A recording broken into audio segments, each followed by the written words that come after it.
প্রচণ্ড গরম লাগছে, ঘেমে পুরো চান করে গেছি। 1 ঘন্টা ধরে এখন রান্নাঘরে অনেক রকম রান্না করেছি। আর এখন বাজে হচ্ছে সকাল 8:30, 7:30 রান্নাঘরে এসেছি। 8:30 নয়, 8:40 মতো হয়েছে। দাঁড়ো দেখাই তোমাদের কি কি করা হয়েছে এখনো অবধি। এই যে এইদিকে গরম গরম ভাত, রিও খেয়ে স্কুলে যাবে, আর আমাদেরও দুপুরের ভাত সবটাই একবারেই করে রাখলাম। তার সঙ্গে এখানে করেছি এটা আলু চোখা, কেন সেটা পরে বলছি।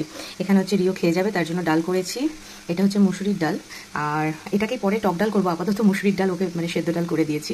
এখানে হচ্ছে ডাঁটা শাক ভাজা, আর এখানে হচ্ছে আলু ভাজা। শাক ভাজা দিয়ে ডাল আর আলু ভাজা দিয়ে রিও এখন খেয়ে যাবে। আর রিওর টিফিনে দেবো হচ্ছে চাউমিন। চাউমিনের জন্য একটু সবজিটা ভাজাভাজি চলছে। আজকে হচ্ছে রিওর সেকেন্ড ডে স্কুলে, কালকেও চাউমিন নিয়ে গেছিলো, আর আজকেও তার চাউমিন নিয়ে যাওয়ারই ইচ্ছা হয়েছে। তো চাউমিন করছি, বেশি করেই করছি, কারণ টিফিনেও নেবে, এসেও খাবে। এখানে দেখো ডিম আর ডিম ভাজা, আর সেই সঙ্গে সঙ্গে বাদাম ভেজে রেখেছি, এটাও দেবো চাউমিনে। আর এদিকে তো চাউমিন সেদ্ধ হয়ে গেছে, সেদ্ধ করে রেখে দিয়েছি চাউমিনটা। আর আমাদের ব্রেকফাস্টের জন্য এখানে আটার মধ্যে সব কিছু আমি দিয়ে রেখেছি, মানে ময়ান দিয়ে রেখেছি, তবে এটা ময়দা নয় কিন্তু আটা। আটা দিয়ে এখানে হবে হচ্ছে যে আলু চোখা বললাম না, আলু পরোটা। তবে বেশি করেই রাখা রয়েছে আলু চোখা বানিয়ে, আমরা দুপুরে ডাল দিয়ে খাবো, আর এখন আলু পরোটাতেও দেওয়া হবে। আর এটা কিন্তু খেতে ফাটাফাটি হয়েছে।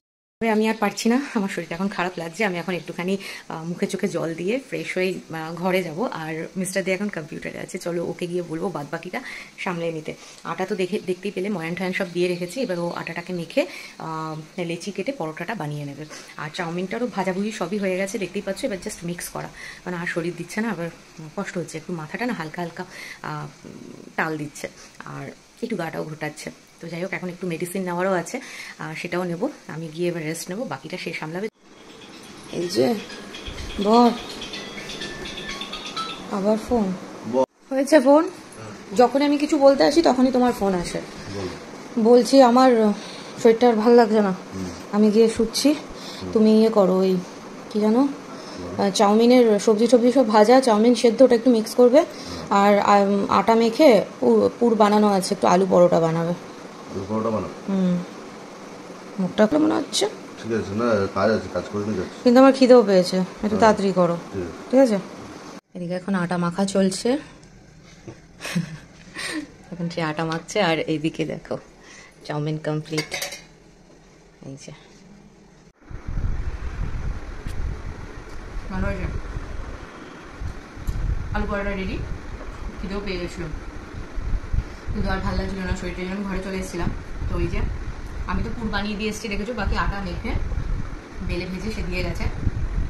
বাট আজকে তার একটু কাজের তাড়া রয়েছে বলে সে এখন নিজেরটা ভাজছে ঝটপট করে, বলে আজকে আর খাইয়ে দিতে পারবো না, তুমি কষ্ট করে খেয়ে নাও, আমার কাজ আছে। তো যাই হোক, কত এই করছি। রিওরও সকালে ব্রেকফাস্ট হয়ে গেছে, ভাত খেয়ে নিয়েছে সে। এখন তো 10টা বাজে, আর একটু পরে ড্রেস, আর 5-10 মিনিট পরে ড্রেস পরবে, তারপরে স্কুলে যাবে, বাবা দিয়ে আসবে। কিন্তু সমস্যা হয়েছে একটা, সেটা হচ্ছে সে তো আর রোজ বানায় না, হাতে একটু অপটু, তাই একটু পুটটুর পুরো বেরিয়ে গেছে, বাট ইটস ওকে। আর একটা সমস্যা হচ্ছে কি জানো তো, কালকে রাত্রি 12টার সময় শুয়ে হঠাৎ আমার খুব আলু পরোটা খাওয়ার ক্রেভিংস হয়েছিল। তো ভেবে রেখেছিলাম সকালে উঠে আলু পরোটা করবো, কিন্তু খেয়াল ছিল না যে টমেটো সস নেই, শেষ হয়ে গেছে ঘরে। সেই সঙ্গে সঙ্গে ধনে পাতাও নেই, চাটনি করবো যে একটুখানি ছিল, সেটা পুড়ে দিয়ে দিয়েছি। তো সেই জন্য চাটনিও নেই, সসও নেই, আর দই দিয়ে আমি খাই না, তো সেই জন্য শুধুই খেতে হচ্ছে আপাতত। ঠিক আছে।